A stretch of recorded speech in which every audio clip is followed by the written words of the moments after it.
জীবনে তুমি উন্নতি চাও, ভালো মতো বাঁচতে চাও, খুব খুশি থাকতে চাও, তাহলে সবার প্রথমে তোমার যেটা করণীয় সেটা হলো তুমি শান্ত হতে শেখো। তুমি রিল্যাক্স হতে শেখো।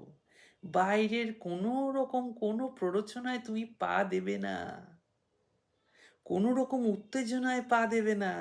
বাইরের জগৎ তোমাকে উত্তেজিত করতে চাইবে, তোমাকে প্ররোচিত করতে চাইবে, তোমাকে বারবার বোঝাতে চাইবে যে তুমি যেটা চাইছো সেটা তুমি পাবে না, তোমার মনে ভয় ঢোকাতে চাইবে। এই জাতীয় মায়াতে কখনো পা দেবে না। মায়ার জাল কেটে বেরিয়ে আসতে শেখো। কেমন করে? তুমি শান্ত হতে শেখো, তুমি ধীর স্থির হতে শেখো, তুমি খুব খুশি থাকতে শেখো এবং পরম রিল্যাক্স হয়ে পরম আনন্দে থাকতে শেখো। কারণ তোমার সৃষ্টিকর্তা, যিনি এই সমগ্র বিশ্ব ব্রহ্মাণ্ড সৃষ্টি করেছেন, তিনি তোমাকেও সৃষ্টি করেছেন। তুমি শান্ত থেকে, চুপচাপ থেকে, নিশ্চিন্ত থেকে, রিল্যাক্স থেকে তার সঙ্গে সংযোগ স্থাপন করো।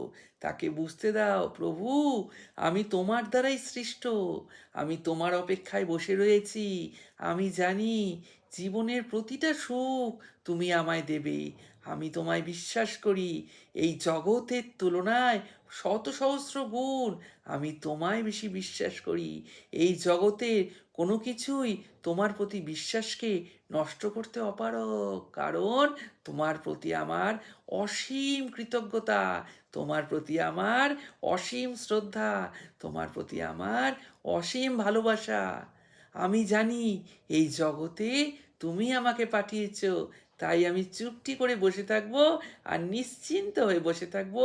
আমি জানি, আমার বিশ্বাস যে আমার প্রভু আমাকে প্রতিটা জিনিস, যা যা আমার পক্ষে মঙ্গলজনক, যা যা আমার পক্ষে শুভ, সমস্ত কিছু আমার প্রভুই আমাকে দেবেন। তার জন্য আমাকে কোনো দৌড়দৌড়ি করার প্রয়োজন নেই, তাই না? এটা জেনে পরম নিশ্চিন্ত হয়ে যাও। আর ঠিক যতটুকু না করলে নয় ততটুকু কাজ করো, কাজের মাধ্যমেও তাকে স্মরণ করো। আর সবচাইতে বেশি গুরুত্বপূর্ণ যেটা, সেটা হলো খুব খুশি থাকো, খুব রিল্যাক্স থাকো। জেনে রাখো, যত শান্ত তুমি হতে পারবে জীবনে তোমার তত উন্নতি অপেক্ষা করছে।